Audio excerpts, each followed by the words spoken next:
Caras bons decidem mais do que grandes esquemas, me parece. Sempre será. Sempre será um jogo de caras bons, não é? Agora, se você tem um mata-mata de 180 minutos, quais são os jogadores que podem decidir o jogo que o adversário tem e você não tem? Como você deixa o cara livre? Então, mas você tem que marcar. O Dorival falou, foi num momento raro, foi essa vez. Não foi um momento raro, foram 3 momentos raros. Tomou 2 gols. Sim. Então, mas, 3 momentos raros em 90 não pode. Minutos, não é e vai pra cima, fica do lado. Não é muito. O Caio Paulista tá marcando a bola por quê? Por que ele tá olhando a bola? Isso foi um erro. Não, sim, cara, mas o futebol, já disse, não é uma sobreposição. Você não pega um time muito talentoso, põe sobre o outro e fala aqui a semelhança, porque o Renato Augusto fez 2 gols. O Renato é um baita jogador. Agora, até eu que sou péssimo, sabia que ele poderia decidir o jogo. Entendeu? Então tem um erro claríssimo de estratégia. E o São Paulo foi, na minha visão, covarde no primeiro tempo, quando teve o Corinthians emparedado na frente da área, né? E ficou ali optando pelo 0-0. O São Paulo teve possibilidade de triangular, finalizar, buscar uma penetração, tentar um escanteio que fosse, um cruzamento rasteiro. Não, várias vezes o São Paulo tinha o domínio, o controle da bola e dava a bola para trás. Então esse controle estéril vai ser punido. Em algum momento vai ser punido.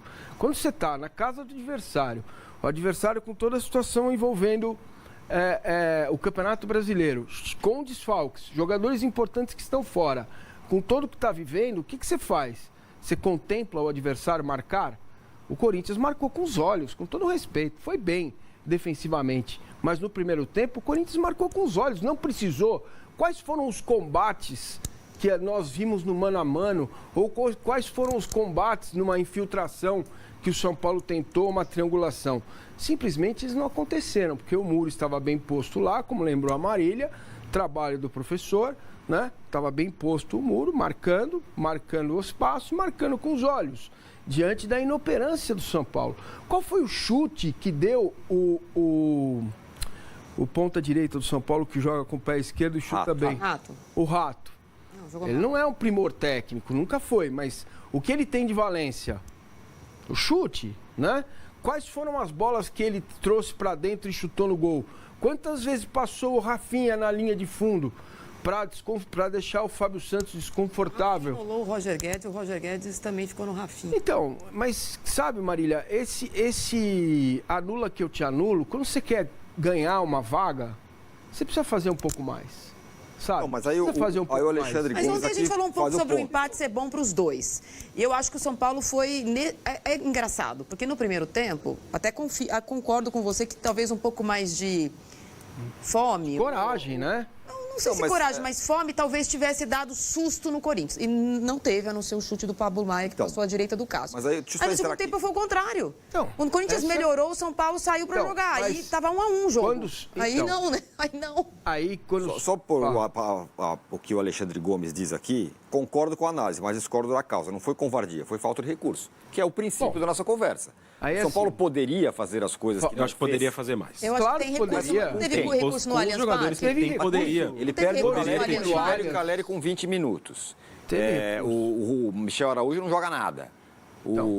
Vários jogadores... não joga nada. Não jogou bem. Mas, por exemplo, no Allianz Parque teve recurso com os mesmos jogadores. Sim. Tudo bem. Então, recurso tem. Olha só, essa é uma muleta que o torcedor do São Paulo carrega, que ela vai até a página 2. Porque, de fato, o time de São Paulo não é brilhante tecnicamente. Brilhante ele não falando justamente que o jogo foi decidido por um cara diferente? Mas para jogar o que jogou ontem, o Corinthians jogou bem muito também pouco. no segundo tempo. Não, tá bom, mas se não existisse o Renato Augusto, teria sido 2-1? Sem o Renato Augusto? Não dá. É isso que eu tô falando. Eu seria tudo bem, Eduardo, mas você não joga. Eu tô falando assim, o Corinthians ontem, no primeiro tempo, eu acho que estrategicamente foi pragmático e foi inteligente quando percebeu que estava ali se esmerou em anular e não em criar. No segundo tempo teve a sorte, saiu o gol logo no começo, é verdade, mas na entrada numa jogada clara pela direita com o Adson, tem a ver com a troca do técnico. né? Tinha um corredor ali que o Juan não usava. Ele colocou um jogador, um meia, ele faz uma jogada de meia pela direita. Sabendo disso, o São Paulo tinha que ter agredido mais. Aí, na sequência, o São Paulo empata, mas aí, quando o São Paulo empata, é o melhor momento do Corinthians no jogo. Né? O segundo tempo do Corinthians foi bom, o Corinthians jogou bem no segundo tempo. Foi um jogo, é competitivo, não é tipo, jogou bem para fazer 3-0, mas o Corinthians jogou no segundo tempo. Né? Até uma hora que desiste do jogo, contar 2-1, acabou o jogo. Aí põe Rony, põe Bruno Mendes, aí acabou o jogo. O Corinthians queria 2-1. Tem uma imagem do Luxemburgo que eu vi depois que ele faz para jogar 2-1. Não, ele faz 2-1, acabou. Então, assim, ele acabou com o jogo e terminou o jogo. Mas teve jogo no segundo tempo. Não é 90% de posse de bola de um time e 10%. Ainda que o São Paulo tenha mostrado mais possibilidades, como diz o Raí. Ainda quando o São Paulo, quando tem uma falta, saiba o que fazer melhor do que sabe o Corinthians. Ainda que o São Paulo faça a saída de 3, funcionou o primeiro tempo inteiro a saída de 3, com o Corinthians marcando com 3 e sobrando um jogador para o São Paulo passar a bola. No segundo tempo não funcionou, porque o Corinthians colocou 4 na frente.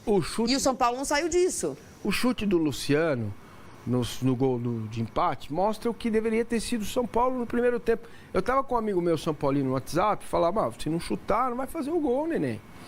Não adianta ter domínio, posse, empurrar o time adversário pro gol adversário. A pressão se dá de várias formas, né? Ficar com a posse de bola no campo do adversário e o adversário plantado, isso, amigo, é descanso. É descanso para quem tem cabeça. Então, o emocional do Corinthians engoliu o São Paulo. O São Paulo foi engolido pelos detalhes, né? Que a gente vai falar na sequência, e foi engolido pela falta do São Paulo se posicionar como time de futebol. Senti muito isso ontem, muito. No primeiro tempo, especificamente, a gente sabe, são 4 tempos de 45 minutos fatiados. Você precisa ter coragem, você precisa pensar, às vezes, fora da curva, e não é se arriscar, porque o São Paulo tinha o jogo sob domínio. Quando eu digo domínio, domínio da bola. Se ele tem a bola, o outro time não joga. Então, a partir daí, você precisa ser mais agressivo. Como mostrou poder de reação. Mostrou poder de reação ao empatar o jogo. E foi o melhor momento do São Paulo no jogo, depois que empata. Porque ali teve minutos em que o São Paulo ficou e pressionou. E sabe, de fato, teve mais perto. 2 boas finalizações. Exato. Depois do gol do Luciano. Exato. Então, assim, a pressão no adversário, ela acontece quando você chuta, o goleiro põe para escanteio. Escanteio. Bate o escanteio, a defesa tira, você pega de volta, faz o trabalho, cruza na área, o cara tira, põe para escanteio. Ou faz uma falta lateral. Você entende esse volume? Esse volume inócuo. Então, a fala do Dorival, para mim, ela é completamente descartável. Entendeu? Tivemos mais amiguinhos dialogando em campo. Dialogando o quê? Não dá para ouvir nada na Neoquímica, sabe? Então, cara, para quem tá de fora, eu tô de fora vendo o jogo, para mim ficou claro, tá? O São Paulo, neste jogo, não estava pronto nem mentalmente para provocar no Corinthians uma dor maior. Talvez tenha contado com a certeza do empate, depois que faz 1-0. Faz um. Fez uma pressão, mas depois aí, cara, você tem que olhar... Desculpa, Mar. Vai. Não, eu ia fazer um comentário que o Paulo foi no jogo comigo, né? O Paulo é palmeirense, então, um comentário assim, por que o São Paulo não jogou assim no Allianz Parque? Ele também é neutro, acho até que ele estava torcendo pro São Paulo, mas não falou. Ele falou, por que o São Paulo não jogou assim? Porque ele achou, de fato, que foi um time que teve o domínio, porém não forçou o Corinthians. Quantas estocadas o São Paulo deu no Palmeiras lá no Allianz Parque? Estocada mesmo, criar chance, furar o sistema defensivo, né? Não é só a falta de qualidade técnica que não é brilhante dos seus jogadores, não é só isso. Esse é um ponto, e ele é real, e ele é verdadeiro. O Corinthians tem, o Maicon é um baita jogador. Maicon, Vera e Renato Augusto é um meio-campo melhor que o do São Paulo. Você pode virar ao contrário, buscar aqui e ali, é melhor, ponto. Né? Mas o sistema defensivo do Corinthians tem problemas. Ontem não teve. Por quê? Porque fez a parte dele. Se posicionou bem. E o que o São Paulo fez para evitar isso? Nada. Pegava a bola. Cara, são vários lances em que você faz a progressão, ou, como gosto de ver os mais jovens, né? A transição. Você pega a bola, sai para o jogo, leva a bola quase até o bico da área e devolve. Traz de volta, vira lá pro Rafinha, joga no Arboleda. Joga em U. Exato. É a síndrome da ferradura. Isso não é um jogo de paciência. Não, é um jogo de paciência, de troca de passes, de aproximação, mas é um jogo que em vários momentos... O Palmeiras precisava sair. Então, mas no Morumbi... Não, tava 0-0. Não, tudo bem. No Morumbi, sim. Jogando em casa, você troca, você faz mais uma. Mas faltou ontem, Tiras, ao São Paulo, foi jogo em direção ao gol. É isso. Agressividade em direção ao gol. Caio Paulista em direção ao gol, Rato em direção ao gol, Michel em direção ao gol.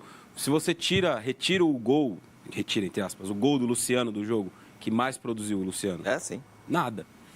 Que mais produziu o Caio Paulista. Por isso que eu acho que a análise do Dorival, ela é um pouco doura a pílula demais. Ele fala para os seus, isso ele faz certo. É um pouco da característica dele também. Fala um pouco dos seus jogadores. Nem estou esperando que ele vai esquinafrar os jogadores dele. Ele fala do jogo. Diferentemente do Luxemburgo, ele fala do jogo. Mas ele fala do jogo como ele quer falar também. Não é, acho até que ele não acha isso. Ele deve... Não, ele pode esquinafrar, mas ele pode falar.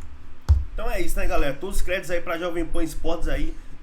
Jovem Pan não, a Banda Esporte, link do canal da Banda Esporte na descrição aí, galera. Programa G4 aí, todo dia eles postam no canal, no YouTube deles aí. Eu concordo com eles também, acho que o São Paulo podia ser mais agressivo, tinha chance de empatar. Acho que a pior sensação é essa, a gente sai com a sensação de que podia mais, né? Podia mais, agora complica tudo. Luciano não joga, Caleb provavelmente, acho que tem tempo dele se recuperar, mas a gente não sabe qual é a lesão. Provavelmente ele joga, mas, pô, agora complicou tudo.